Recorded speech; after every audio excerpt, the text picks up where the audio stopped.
आज मैं आपको 80 वाट अबूजा या फिर 80 वाट का कोई भी एम्पलीफायर होता है, उसमें जो ड्राइवर बोर्ड होता है वो इस टाइप का होता है। देखिए, ड्राइवर बोर्ड का साइज़ जो है वो आयताकार हो या वर्गाकार हो या फिर कोई आकार हो, बस इसका सेक्शन यही होता है। इसमें दो ट्रांजिस्टर यहाँ पे लगा होता है NPN, और एक यहाँ पे 3055 लगा हुआ है, एक 4007 यहाँ पे लगा हुआ है। ट्रांसफार्मर का जो नंबर है वो IP3951 है। तो ये ड्राइवर मदरबोर्ड है, ड्राइव करवाता है, जो कि इसमें आपका दो ट्रांजिस्टर देखने को मिल सकता है। वो 5200 दोनों तरफ हो सकता है या फिर दोनों तरफ 3773 हो सकता है। मतलब ये डुअल सप्लाई पे काम नहीं करता है, ये सिंगल सप्लाई पे काम करता है। तो मैंने कई बार वीडियो में बता चुके हैं कि जो एम्पलीफायर सिंगल सप्लाई पे काम करेगा उसमें एक ही तरह से आउटपुट ट्रांजिस्टर लगाया हुआ रहेगा, NPN। PNP नहीं रहेगा, सिर्फ NPN रहेगा। यानी कि कहे तो सिर्फ 5200 या तो फिर सिर्फ 3773, तो दोनों में से कोई एक भी लगा हो सकता है क्योंकि सिंगल सप्लाई है। तो यहाँ पे ये जिस एम्पलीफायर में यूज किया हुआ था वहाँ पे ये 3773 लगा करके आउटपुट लिया गया था। तो इस ड्राइवर बोर्ड में हम बाइसिंग वोल्टेज बनाएंगे, किस तरीके से बाइसिंग वोल्टेज बनता है और किस तरीके से सिग्नल इन होता है और एक बाइसिंग के रूप में आउट करता है, तो समझेंगे। तो सबसे पहले देखिए, हम दो तरीके से आपको बताएंगे, एक थ्योरेटिकली और दूसरा प्रैक्टिकली। दोनों हम साथ लेकर के चलेंगे, तो वीडियो को बिल्कुल स्किप नहीं कीजिएगा।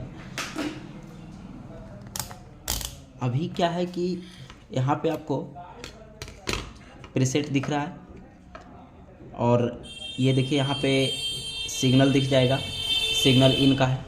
तो सिग्नल इन हम किस तरीके से पकड़े, तो यहाँ पे दो सिग्नल इन का है, एक आपका यहाँ से टूट गया है और एक आपका ये है और बाकी ये दोनों ग्राउंड है। तो यानी कि ग्राउंड जो होता है सिग्नल का एक निगेटिव से कनेक्ट रहता है, यानी कि ये निगेटिव है इसका, और निगेटिव पॉइंट का ये देखिए ये दोनों प्रोब गया हुआ है, आउट किया है, तो ये सिग्नल के लिए है जो कि ग्राउंड से कनेक्ट रहता है। तो आप इसमें ग्राउंड को पकड़ने का सिर्फ एक ही तरीका है, ये जो फिल्टर कैपेसिटर देख रहे हो यहाँ पे आपका माइनस की जगह पे ये ग्राउंड जाता है, तो ग्राउंड सभी जगह दौड़ेगा। तो हम सबसे पहला स्टार्ट करेंगे सिग्नल इन से, और दूसरा बात है कि इसमें सप्लाई जाएगा तभी तो ये ऑपरेट होगा। तो देखिए, सप्लाई जो बनता है 80 वाट में 20 वोल्ट बनता है, 20-22 बनता है। तो ये अप्रॉक्स में बनता है, कम भी हो सकता है, 19 भी हो सकता है, तो इसमें कोई बड़ी बात नहीं है। तो देखिए, सप्लाई जो जाता है आपका ये समझ लेना है कि ये जो NPN ट्रांजिस्टर है जो कि बाइसिंग वोल्टेज निकालता है उसका एमीटर पे जाता है। मैंने कई बार बता चुके हैं कि जो भी आपका बाइसिंग जो बना रहा है वहाँ जो ट्रांजिस्टर पे सप्लाई जाएगा, प्लस का सप्लाई जाएगा तो कलेक्टर पे जाएगा और एमीटर से आउट करेगा। तो ये एमीटर से जो आउट करेगा वो बाइसिंग वोल्टेज होगा, ठीक है। तो ये बोर्ड के अनुसार हमने डायग्राम किस तरीके से बनाया है, पहले हम ये आपको दिखा देते हैं। कुछ डायग्राम हमारा मिट गया है तो इसको हम देख लेंगे एक बार। तो देखिए, यहाँ पे दो बाइसिंग आउट का ट्रांजिस्टर है जो कि दो लगाए हैं हमने, यहाँ पे लगाया है, और ये छोटा वाला ट्रांजिस्टर हमने स्टार्टिंग यहाँ से किया है। तो ये छोटा वाला ट्रांजिस्टर यहाँ यूज किया है। उसके बाद छोटा के बाद एक ये है 3055, तो 3055 हमने यहाँ पे लगाया है। उसके बाद 4007 ये है, तो 4007 हमने यहाँ यूज किया है। ये दोनों आउटपुट ट्रांजिस्टर है बाइसिंग का, तो ये हमने यहाँ यूज किया है। आपका ट्रांसफार्मर यहाँ पे है, ये प्राइमरी वाइंडिंग और ये सेकेंडरी वाइंडिंग। उसके बाद ये रजिस्टर जो है ये आप देख रहे हैं 1 ओम से कम का है, तो ये आउटपुट जो आपका स्पीकर का लूप निकाल जो आउटपुट ट्रांजिस्टर, तो ये दोनों आपका ट्रांजिस्टर में ही लगा रह सकता है। तो ये दोनों इनबिल्ट कर दिया है बोर्ड में, तो ये दोनों का हम इमेज नहीं बनाए। अब आगे आपको समझ में आ जाएगा क्यों नहीं बनाए, ठीक है। तो आशा है कि अब आपको समझ में आ जाएगा जो भी हम समझा रहे हैं। तो देखिए, सिग्नल जो हम देते हैं मोबाइल पिन से, तो पहले सिग्नल देंगे तो ये काम करने वाला नहीं है जब तक सप्लाई नहीं देंगे। तो सप्लाई यहाँ पे 20 वोल्ट आ गया। अब 20 वोल्ट आपका ये आइडियो सेक्शन में जाता है। यहाँ से आपका ये जो इधर दिख रहा है ये आइडियो सेक्शन है, और यहाँ से आपको ये दिख रहा है ये ड्राइवर सेक्शन है। तो आइडियो जाएगा, ड्राइवर बनाएगा, ड्राइवर बाइसिंग वोल्टेज बनाएगा। तो देखिए, आइडियो हम किस तरीके से देते हैं, तो यहाँ से सिग्नल इन देते हैं। अब देखिए, इसमें एक इनपुट है आइडियो और एक आउटपुट है। जैसे कहने का मतलब एक ऑक्स आप दिए और एक आपको उससे ऑक्स बाहर मिल जाएगा, मतलब लाइन आउट करके जो रहता है। तो देखिए वो किस तरीके से होता है। सिग्नल इन यहाँ से किया है, एक फिल्टर कैपेसिटर लग करके एक ट्रांजिस्टर का बेस पे जाएगा। अब देखिए, सिग्नल इन कहाँ से देंगे, तो देखिए यहाँ पे ये जो बेस है, बेस पर से एक फिल्टर कैपेसिटर लगा है यहाँ पे, जैसे हमने यहाँ पे दिखाने का प्रयास करेंगे। तो ये बेस ट्रांजिस्टर का बेस से एक फिल्टर कैपेसिटर लगा है और ये पॉइंट यहाँ पे आया है, यहाँ से सिग्नल इन हुआ है। तो देखिए ये सिग्नल इन है और ये फिल्टर कैपेसिटर है, ये ट्रांजिस्टर का बेस पे गया है। ठीक है, अब ये इन करके ले लिया। अब देखिए इस पर सप्लाई जाएगा तभी तो ये फ्लक्चुएट करेगा। अब देखिए इस पर सप्लाई कहाँ कहाँ से गया, एक कलेक्टर है और एक एमीटर है, ये एनपीएन ट्रांजिस्टर है। अब यहाँ से ये 0 ले लिया है ग्राउंड, ग्राउंड से एक 1 के का रेजिस्टेंस लगा करके कलेक्टर पे दे दिया गया, सॉरी एमीटर पे दे दिया गया है। उसके बाद 20 वोल्ट से 22 ओम का रेजिस्टेंस लगा के यहाँ अंदर गया, फिर 275 ओम का रेजिस्टेंस लगा के अंदर गया। तो ये 20 वोल्ट जाहिर सी बात है यहाँ करके कम होगा। फिर यही प्रिंट आगे गया है, यहाँ 2.6 के का रेजिस्टेंस लगा करके यहाँ पे कुछ वोल्टेज दिया गया है, मतलब ये दोनों पिन पे वोल्टेज दिया गया, कलेक्टर और एमीटर। अब देखिए कहाँ पे कम ओम का रेजिस्टेंस है, ग्राउंड में कम ओम का रेजिस्टेंस है, तो जाहिर सी बात है इन ग्राउंड से होगा, यानी कि एमीटर से इन होगा। हमने कई बार बता चुके हैं कि जहाँ कम ओम का रेजिस्टेंस रहेगा जिस पॉइंट पे, वही पॉइंट से आपका लाइन इन होता है। तो यहाँ पे 1 के का रेजिस्टेंस है, बट यहाँ पे 2.6 है, तो यहाँ से इन नहीं होगा, बल्कि यहाँ से ये फ्लैक्चुएट करके ये कलेक्टर से आउट करेगा। तो ये आउट करके फिल्टर कैपेसिटर लगा करके आउट किया है, और ये आपका जो सिग्नल आउट किया है वो आपका आउटपुट में चला जाएगा, लाइन आउट में। ठीक है, तो ये ट्रांजिस्टर से आपका आउटपुट हो गया। तो ये ट्रांजिस्टर यहीं तक का साइलेंट रह जाता है, इसका काम सिर्फ इन करके आउट कर देना है। उसके बाद जब हम सिग्नल यहाँ पे दे रहे थे तो ये सिग्नल ये ट्रांजिस्टर में भी जा रहा था, और एक पीएफ लग करके ये ट्रांजिस्टर का 3055 का बेस पे जा रहा था। तो देखिए सिग्नल यहाँ दिए, यहाँ से एक जम्फर आया, जम्फर लग करके ये पीएफ लगा, पीएफ लग करके ये 3055 के बेस पे गया। अब देखिए ये सिग्नल कैसे गया है, तो हमने अभी बताया कि ये सिग्नल यहाँ से हम दे रहे थे। अब यहाँ से देने के बाद ये एक यहाँ से एक पीएफ लगा है, पीएफ लग करके ये प्रिंट 3055 का बेस पे गया है। ठीक है, ये बेस ये आपका 3055 है, अब यही आपका पीएफ है। तो ये सिग्नल यहाँ पे चल गया। अब देखिए सिग्नल यहाँ पे जाएगा तो ये दोनों फ्लैक्चुएट करने के लिए रेडी हो जाएगा। इसको हम यहाँ पे रखते हैं, ये दोनों फ्लैक्चुएट करने के लिए रेडी हो जाएगा। अब यहाँ पे ये देखना है कि इनपुट पॉइंट कौन है और आउटपुट पॉइंट कौन है। इनपुट पॉइंट जिस पे कम ओम का रेजिस्टेंस रहेगा, तो देखिए ये ग्राउंड से 67 ओम का रेजिस्टेंस लगाया है, और ये कलेक्टर पे प्लस से सप्लाई ला करके फिर से एक रेजिस्टेंस यूज किया 2.5 के, और फिर से एक 1 के का रेजिस्टेंस यूज किया, मतलब ये प्लस का सप्लाई अब यहाँ पे आ गया। लेकिन यहाँ पे जो प्लस का सप्लाई आया है वो बहुत सारे रेजिस्टेंस लगा करके, और यहाँ पे जो कलेक्टर पे लगा है वो 1 के का रेजिस्टेंस लगा है, बट एमीटर पे 0 से 67 ओम का रेजिस्टेंस लगा है। मतलब ये दोनों में कंपेरिजन करें तो किस पे आपका कम ओम का रेजिस्टेंस दिख रहा है, तो एमीटर पे दिख रहा है। तो जाहिर सी बात है कि एमीटर से इन करेगा माइनस का सप्लाई। हमने कई बार बताया है कि माइनस का सप्लाई जब भी एनपीएन ट्रांजिस्टर में जाएगा तो एमीटर पे जाएगा, तो एमीटर से इन करेगा, कलेक्टर से आपका आउट करेगा। अब देखिए देखते हैं कि ये 0 से 67 ओम का रेजिस्टेंस लगा है या फिर नहीं, आपको दिखाते भी जाएंगे। ये आपका मल्टीमीटर है, इसको हम कंटिन्यूटी मोड पे सेट किए हैं। अब देखिए ये आपका ग्राउंड है। बहुत सारे भाई लोग बोलते हैं कि प्रैक्टिकली भी दिखाओ, तो देखिए इसका एमीटर है, तो यहाँ 67 ओम के अराउंड बताना चाहिए, देखिए 68 बता रहा है। तो ये वैल्यू आगे पीछे भी हो सकता है, क्योंकि हम मल्टीमीटर से ही चेक करके आपको डायग्राम बनाए हैं। तो ये देखिए ठीक है। अब यहाँ से आपको ये समझ में आ गया कि एमीटर से इन करके कलेक्टर से फ्लैक्चुएट करके आउट करें। अब देखिए कलेक्टर से सिग्नल आउट करेगा, इस पे रेजिस्टेंस इसलिए लगाया गया ना ताकि कंट्रोल हो सके, हाई हो सके, ट्रांजिस्टर थोड़ा सा हाई बनाया गया है। अब यहाँ से ये आगे बढ़ा है एक कैपेसिटर लग करके छोटा सा, और ये सिग्नल 4007 में चला गया। देखिए अब देखते हैं, ये आपका एमीटर पे ग्राउंड आ रहा था यहाँ से, अब ये कलेक्टर से आउट किया, और ये आगे जाके यहाँ से एक फिल्टर कैपेसिटर लगाया 4007 का बेस पे गया। ठीक है, और ये जो आपका कलेक्टर था, कलेक्टर पे ये जो 1 के का रेजिस्टेंस लग करके आ रहा था वो यहाँ से आ रहा था, यानी कि ये 1 के का यहाँ से आ रहा था, मतलब जो हम दिखाएं कलेक्टर से यहाँ से, और यहाँ से ये ऐसे करके यहाँ से ये पास करके ये प्लस से ले लिया है। देखिए ये प्लस से रेजिस्टेंस मारा है, यानी ये प्लस से रेजिस्टेंस मारा है। उसके बाद एक और रेजिस्टेंस मारा है जो कि यहाँ से है। उसके बाद आगे जाके 2.5 के का रेजिस्टेंस लगा है, जो कि ये प्रिंट आएगा तो एक यहाँ से ये प्रिंट आएगा, तो एक यहाँ से रेजिस्टेंस लगा है। तो इसी तरीके से रेजिस्टेंस लग करके ऐसे करके चला गया है। ठीक है, जो ये प्रिंट है तो आप ट्रेस करोगे तो वो चला जाएगा। बस आपको ये पता होना चाहिए इनपुट और आउटपुट, बस इतना ही हम बताएंगे।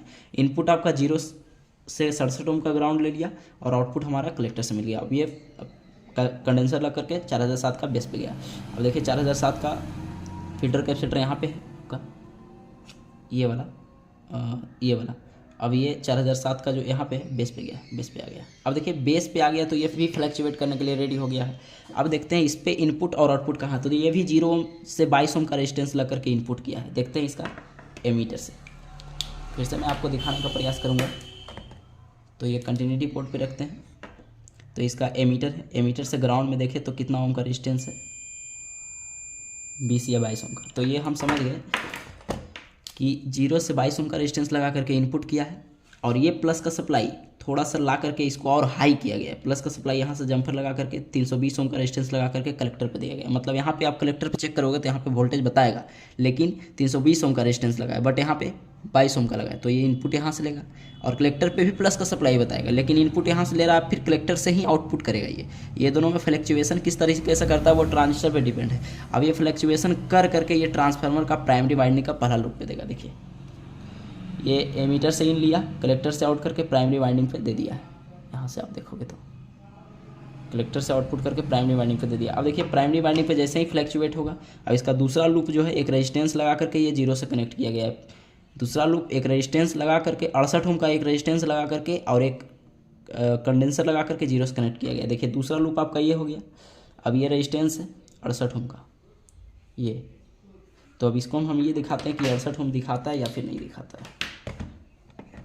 तो देखिए ट्रांसफार्मर का जो प्राइमरी वाइंडिंग पे वोल्टेज आएगा तो जाहिर सी बात है सेकेंडरी वाइंडिंग से वोल्टेज आपका आउट करेगा। देखिए ठीक है। अब ये फिल्टर कैपेसिटर लगा करके ये 0 से कनेक्ट किया गया है। यहाँ से आप देखोगे तो ये 0 है। देखिए ये कंडेंसर लगा करके देखिए ये कंडेंसर है, ये कंडेंसर लीकेज होगा तो आपका बायसिंग वोल्टेज नहीं भी बन सकता है, आवाज़ ख़राब भी आएगा। तो ये 0 से कनेक्ट है। ठीक है। अब आपको प्राइमरी वाइंडिंग का जो इतना सारा सेक्शन किस तरीके से वर्क करता है वो समझ में आ गया। आपको ये ध्यान देना है कि ट्रांसफार्मर पे ही जाएगा सिग्नल, किसी भी तरीके से ट्रांजिस्टर लग करके जो भी सप्लाई लग करके और फिल्टर वगैरह रजिस्टर वगैरह लग करके फ्लैक्चुएट करके ये प्राइमरी वाइंडिंग का ट्रांसफार्मर पे जाएगा। सभी ऑडियो बोर्ड में ऐसा होता है जो जिसमें ट्रांसफार्मर लगा होता है। अब ये जैसे ही यहाँ से वोल्टेज इसको इन होगा, ट्रांसफार्मर मैग्नेट बनाएगा और यहाँ से ये आउट करेगा वोल्टेज। अब जो भी आपको सीखना है वो सेकेंडरी वाइंडिंग में किस तरीके से बाइसिंग को कंट्रोल किया जा रहा है वो आपको सीखना है। अब यहाँ से जो हो जाता है वो टप हो जाता है। टप का मतलब थोड़ा सा ज़्यादा दिमाग लगाने वाला हो जाता है, तो यहाँ से बहुत सारे लोगों को नहीं समझ में आता है, लेकिन वीडियो देखने के बाद समझ में आ जाएगा जब मैं समझा रहा हूँ तो। अब देखिए सेकेंडरी वाइंडिंग में आपका 2 वाइंडिंग किया हुआ है 2 वायर से, तो पहला वायर का पहला लूप और दूसरा कोर, पहला कोर दूसरा कोर, फिर ये पहला कोर ये दूसरा कोर। अब यहाँ से देखिए बाइसिंग वोल्टेज तभी निकालेगा जब पहला कोर, दोनों के पहला कोर पे हम कुछ सप्लाई देंगे, और सप्लाई पहला कोर पे देंगे तो जाहिर सी बात है दूसरा कोर से आउट करेगा। इस पर भी पहला कोर पे सप्लाई देंगे तो दूसरा कोर से आउट करेगा। अब ये आपको दिमाग में बैठा लेना है कि सेकेंडरी वाइंडिंग में जब भी दिया जाता है तो प्रीसेट से वोल्टेज दिया जाता है, ताकि हम प्रीसेट से कम करके यहाँ पे इसका वोल्टेज कम ज़्यादा कर सके। दोनों आउटपुट ट्रांजिस्टर जो बाइसिंग वोल्टेज का आउटपुट कर रहा है उसका बेस पे कम या ज़्यादा करने के लिए आपका प्रीसेट का यूज़ किया जाता है। और प्रीसेट से जैसे ही बढ़ाते हो तो यहाँ पे वोल्टेज बढ़ता है, दोनों को एनपीएन जो ट्रांजिस्टर जो बाइसिंग निकाल रहा है उसका बेस पे वोल्टेज बढ़ता है, तभी ये बाइसिंग आउटपुट कभी कम करता है कभी ज़्यादा करता है। तो ये ध्यान देना। अब देखिए प्रीसेट को इस तरीके से लगाया जाता है ताकि प्रीसेट को घुमाए तो बढ़े और कमे, वो इस तरीके से दब करके बढ़े। दब करके मतलब जब प्रीसेट से हम घुमा रहे हैं तो वो 5 वोल्ट आउट कर रहा है, तो जाहिर सी बात है कि जब 5 वोल्ट यहाँ देंगे तो यहाँ भी ये 5 वोल्ट आउट कर देगा। दूसरा वाइंडिंग पे, पहला वाइंडिंग पे 5 वोल्ट देंगे तो दूसरा वाइंडिंग पे 5 वोल्ट आउट करेगा। लेकिन ऐसा इसमें बनाया जाता है कि जब हम पहले कोर पे 5 वोल्ट देते हैं तो वो किसी भी तरीके से दब जाता है वोल्टेज। दबता कैसे है? वो आपका 0 से दबता है। किस तरीके से 0 से दबता है? जैसे मैं प्रीसेट से हम यहाँ वोल्टेज दिए, अब 0 से कोई लूप आया उसको दबा दिया, दबा करके ज़बरदस्ती दबाया और दबा करके दूसरा कोर से कम वोल्टेज निकाला, 1 वोल्ट या 1.2 वोल्ट के राउंड निकाला। अब वो किस तरीके से निकालता है समझते हैं। तो देखिए यहाँ से जो प्रीसेट लगाया गया तो ये प्रीसेट अभी कितना ओम का है ये तो मैं देखा नहीं, देखता हूँ।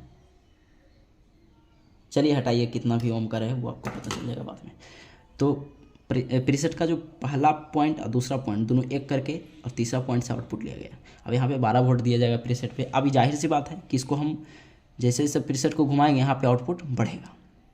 अब जैसे ही 12 वोल्ट दिए तो कुछ ना कुछ वोल्ट तो आउट करवे करेगा ये, क्योंकि ये घुमाएंगे तो इससे हम जितना ज़्यादा घुमाएंगे, जितना इसको करीब लाएंगे, रेजिस्टेंस को कम करेंगे प्रीसेट को, वो 12 के 12 वोल्ट ही आउट करेगा। जैसे जैसे एंटी क्लॉकवाइज घुमाएंगे तो ये कम वोल्टेज आउट करेगा। तो देखिए यहाँ से आप ये समझ लीजिए कि ये आउट कर रहा है वोल्टेज प्रीसेट के अनुसार, आप जिस तरीके से इसको घुमा करके सेट करते हो। अब ये आउट कर रहा है तो ये 100 ओम का रेजिस्टेंस लगा करके ये वोल्टेज को पास कराया गया। अब ये वोल्टेज 100 ओम का, यानी कि लो वैल्यू नहीं कर सकते, एक नॉर्मल रेजिस्टेंस लगा हुआ है जो कि ओम में है, तो ये वोल्टेज को रोकेगा नहीं, रोकेगा, सिर्फ पास कर देगा, कुछ कम करके। अब ये पास किया है तो दोनों कोर पे वोल्टेज दिया जाएगा। अब देखिए पास करके यहाँ से आउट किया है 330 ओम का रेजिस्टेंस लग करके ये पहला कोर पे दिया गया है। ये आपका ये जो 12 वोल्ट आ रहा था वो यहाँ पे आने लगा। अब यहाँ पे आकर के 630 ओम का रेजिस्टेंस लगा करके पहला कोर पे दिया गया और यही फिर इधर चला गया और यही ये दूसरा कोर पे चला। रेजिस्टेंस से आउट किया है, पहला कोर पे गया 630 ओम का रेजिस्टेंस लगा करके, उसके बाद यही 12 वोल्ट दूसरा लूप पे भी गया 630 ओम का रेजिस्टेंस लगा कर, मतलब दोनों कोर पे आपका उतना ही ओम का रेजिस्टेंस लगा करके दोनों पे यहाँ वोल्टेज दे दिया गया है। अब ये वोल्टेज दबेगा कैसे, तो देखिए दबाने के लिए यहाँ पे आपका जो आउटपुट ट्रांसफार्मर है, बीच में आपका आउटपुट ट्रांसफार्मर जो होता है स्पीकर का आउट करता है, जिसमें 4 ओम 5 ओम लिखा रहता है, उसमें प्राइमरी बाइंडिंग पे बीच में 0 दिया जाता है। ठीक है, अब देखिए इसको किस तरीके से काम करवाया जाता है। जैसे देखिए यहाँ पे मान लीजिए 5200 ट्रांजिस्टर है, ये आपका ऐसे, लाइट बंद कर दे थोड़ा सा ज़्यादा समझ में आएगा।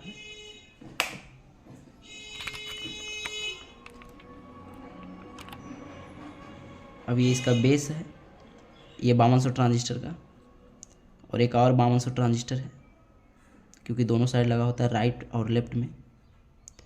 ये बेस है। लाइट से हम काफ़ी ज़्यादा परेशान हैं। अब जाहिर सी बात है, देखिए बेस पे आपका ये बाइसिंग वोल्टेज जाएगा, वो कहाँ से जाएगा, वो इसका एमीटर से जाएगा बाइसिंग वोल्टेज। नहीं समझ में आ रहा है कोई बात नहीं, बस आपको समझाने के लिए कुछ तरीका यूज कर रहे हैं। यहाँ पे कम ओम का रेजिस्टेंस लगा करके 5 वाट में ये आउटपुट यहाँ पे जाएगा, और यहाँ से भी कम ओम का रेजिस्टेंस लगा करके ये पॉइंट में रेजिस्टेंस होगा और ये आउटपुट आपका यहाँ पे जाएगा। ठीक है, और यहाँ पे आपका जो 20 वोल्ट इन दिया जा रहा था, यहाँ पे भी 20 वोल्ट कलेक्टर पे इन दिया जा रहा था प्लस का, और यही दोनों ट्रांजिस्टर फ्लैक्चुएट करके हमारा स्पीकर का आउट राइट से निकालता है लेफ्ट से, और यहाँ से जो निकालेगा ये कॉमन के लिए होगा, ये 4 ओम के लिए होगा, और आगे जो निकलेगा वो 8 ओम के लिए होगा, और आगे जो निकलेगा वो 16 ओम के लिए होगा। ठीक है, ऐसे। तो अब देखिए राइट का इनपुट आउटपुट है जो स्पीकर आउट है, और लेफ्ट का आउटपुट स्पीकर आउट है। ठीक है, अब यहाँ से ये समझ गए। तो हमने अभी बताया कि बाइसिंग वोल्टेज जो दिया जा रहा था,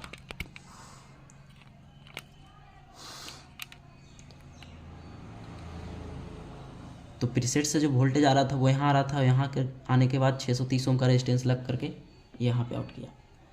अब ये यहाँ पे आउट करने के बाद देखिए दोनों कोर पे जब वोल्टेज जाएगा तो अब ये वोल्टेज कैसे दबाएगा। तो देखिए ये 0 जब हम यहाँ पे दे रहे थे तो ये जाहिर सी बात है, ये बाइंडिंग से 0 यहाँ पे आ रहा है, यहाँ पर भी आ रहा है, यहाँ से ये एमीटर पे भी आ रहा है 0 आ रहा है ना, क्योंकि ये ट्रांसफार्मर के थ्रू तो सभी जगह दौड़ रहा है, ट्रांसफार्मर का बाइंडिंग एक ही है। तो ये 0 समझ लीजिए राइट में भी जा रहा है और लेफ्ट में भी जा रहा है। अब ये 0 से ये जम्फर लगा है, जम्फर लग करके ये एक रेजिस्टेंस लगा है 60 ओम का, और रेजिस्टेंस लग करके पास किया। अब देखिए जैसे रेजिस्टेंस लगा है और रेजिस्टेंस का दोनों कोर पे, रेजिस्टेंस के अंदर पैरेलल में, यानी कि पहला कोर और दूसरा कोर दोनों में एक थर्मिस्टर लगा है। आपका थर्मिस्टर यहाँ पे देखने मिल जाएगा, ये आपका थर्मिस्टर है ये, और ये भी थर्मिस्टर है। तो ये थर्मिस्टर लग करके दोनों पे यहाँ से आउट करेगा, जिससे 0 यहाँ पे आया, 0 आने के बाद 60 ओम का रेजिस्टेंस लग करके यहाँ पे आया। अब यहाँ से ये 100 ओम का यानी 100 ओम का रेजिस्टेंस लग करके फिर यहाँ से जंपर मारा। अब देखिए क्या है, जैसे ही वोल्टेज हम यहाँ पे बढ़ाएंगे तो यहाँ पे भी बढ़ेगा। अब ये वोल्टेज को 0 दबा देगा, यहाँ से 0 इन होगा, इन होने के बाद ये 100 ओम का रेजिस्टेंस लग करके यहाँ से 0 दबाएगा वोल्टेज को, 0 से ये वोल्टेज को नष्ट करेगा। जैसे हम 5 वोल्ट यहाँ दिए तो ये 0 से ये ग्राउंड करके ये कुछ ही वोल्ट यहाँ पे बनाएगा। अब क्या है, कभी कभी क्या होता है, देखिए जब भी हम वोल्टेज को शॉर्ट करते हैं, दबाते हैं, एक तरीके से ये दब ही रहा है तो शॉर्ट ही हो रहा है, मान लीजिए एक पल के लिए। तो जब भी वोल्टेज दबेगा तो ये दोनों रेजिस्टेंस पे आपका लोड बढ़ेगा, लोड यानी थोड़ा सा हीट होगा या फिर लोड बढ़ेगा, इसी कारण से ये दोनों रेजिस्टेंस कट जाता है। और कटने के बाद यहाँ पे आपका जो वोल्टेज है वो हाई मिलेगा, और जब हाई मिलेगा तो ये ट्रांजिस्टर जो है आपका, दोनों जो बाइसिंग का ट्रांजिस्टर, वो बार बार फूकेगा। अब बार बार चेंज करोगे बार बार फूक जाएगा, तो ये वोल्टेज दबाएगा तभी तो यहाँ कम वोल्ट निकलेगा। और जब वोल्टेज दबा ही नहीं रहा तो जो भी यहाँ से आउट कर रहा है वो इन दे रहा है, इनसे ये आउट कर देगा। ठीक है, तो समझ जाइए कि दबाने वाला जो वोल्टेज है वो आपका ये राइट से जो रेजिस्टेंस और थर्मिस्टर लगा है वही है। ये दोनों में कोई भी दिक्कत आता है, थर्मिस्टर में भी कोई प्रॉब्लम आएगा, ये रेजिस्टेंस में भी कोई प्रॉब्लम आएगा, ये भी इसमें भी कोई प्रॉब्लम आएगा, तो आपका बाइसिंग वोल्टेज बढ़ जाएगा, यहाँ पे इससे बढ़ जाएगा इसका, और जब यहाँ से बढ़ेगा तो यहाँ भी बढ़ जाएगा, और जाहिर सी बात है ट्रांजिस्टर आपका दोनों फूक जाएगा। ठीक है, तो ये आपका बाइसिंग वोल्टेज में यदि कोई दिक्कत होता है या बाइसिंग वोल्टेज नहीं बनता, अब देखिए नहीं बनेगा बाइसिंग वोल्टेज कब, जब हम यहाँ से प्रीसेट से वोल्टेज दे रहा है, प्रीसेट वोल्टेज आउट ही नहीं कर रहा है। कभी कभी प्रीसेट खराब हो जाता है तो यहाँ वोल्टेज आउट ही नहीं कर रहा, तो यहाँ बाइसिंग वोल्टेज बनेगा, यानी कि यहाँ बाइसिंग वोल्टेज नहीं बनेगा, क्योंकि ट्रांसफार्मर पर वोल्टेज जाएगा ही नहीं। प्रीसेट खराब होगा तो ट्रांसफार्मर पर वोल्टेज नहीं जाएगा और नहीं जाने के कारण ये आउटपुट नहीं निकालेगा तो ये एमीटर से भी आउटपुट नहीं निकालेगा।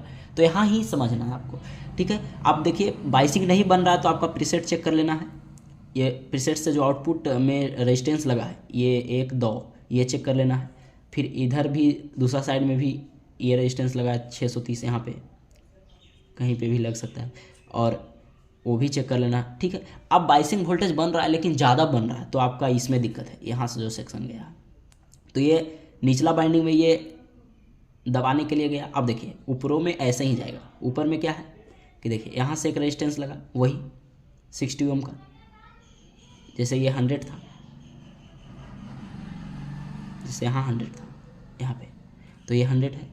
फिर आगे बढ़ा 60 ओम करके लग करके दोनों पैरेलल में थर्मिस्टर लगा, और ये लेफ्ट साइड का यहाँ पे चला गया। लेफ्ट हम L लिख दिए, यहाँ से हमने कनेक्ट नहीं किया क्योंकि घुमाने में टाइम लगता। तो आप ये समझिए कि लेफ्ट साइड से ये 0 ले लिया है, ये राइट साइड से 0 लेकर नष्ट कर रहा है, ये L साइड से 0 लेकर नष्ट कर रहा है। यहाँ पे बाइसिंग वोल्टेज मतलब वोल्टेज थोड़ा सा ड्रॉप कर रहा है, दबा रहा है। अब ये वोल्टेज समझ गए कि यहाँ से आउट करेगा कम वोल्टेज, 1 वोल्ट अराउंड आउट करेगा, 1.2 या फिर सिर्फ 1 ही वोल्ट इतना दबेगा।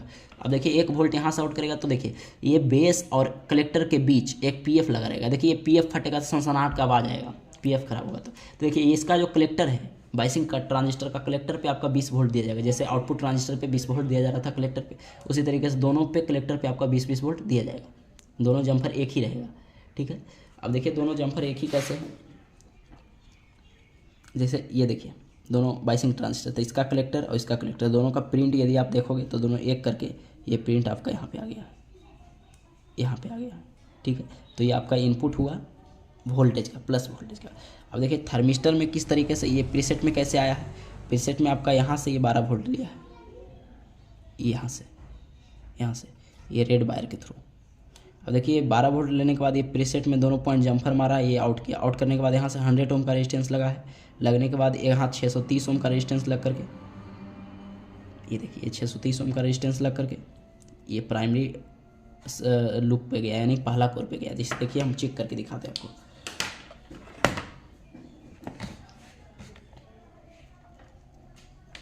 बस आप ध्यान दीजिएगा, यहाँ से ये इनपुट लिया और आउटपुट प्रीसेट से कर रहा है तो यहाँ 100 ओम का रेजिस्टेंस होना चाहिए, ठीक है। अब यही 630 ओम का रेजिस्टेंस लग करके ये आउट किया है। आउट करने के बाद ये आपका पहला कोर पे गया है और यही प्रिंट आगे गया है, दूसरा कोर पे यहाँ पे जाएगा। देखिए ये प्रिंट यहाँ पे गया है, यहाँ भी 630 ओम का रेजिस्टेंस लगा है और ये दूसरा कोर पे गया है, ठीक है, ये रेजिस्टेंस लग करके।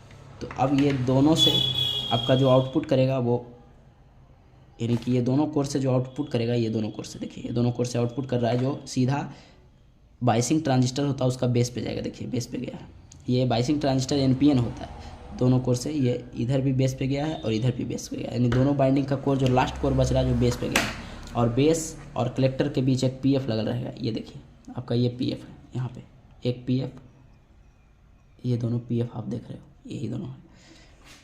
अब देखिए PF से जैसे ही अब फटता है तो सनसनाहट का आवाज़ आता है। अब देखिए जैसे ही यहाँ पे 1 वोल्ट मिलेगा दोनों पिन पे, अब ये बाइसिंग आउट करने लगेगा। अब यही बाइसिंग वोल्टेज आपका यहाँ पे जाएगा राइट साइड पे, और दूसरा का जो बाइसिंग है वो लेफ्ट साइड पे जाएगा। और जैसे ही आप सिग्नल यहाँ पे देते हो तो यहाँ से आउटपुट करेगा, आउटपुट करके दोनों ट्रांसफार्मर का राइट और लेफ्ट में जाएगा। बहुत परेशान रहते हैं हम लाइट से। तो यहाँ से आउटपुट करके राइट में और यहाँ से आउटपुट करके लेफ्ट में जो 5200 ट्रांजिस्टर है या फिर 3773 है वो आ जाएगा, और यहाँ से ये कॉमन निकालेगा। तो आशा है कि आपको समझ में आ गया होगा। तो दोस्त वीडियो पसंद आता है तो वीडियो को लाइक कीजिए, बहुत मेहनत लगा है वीडियो बनाने में।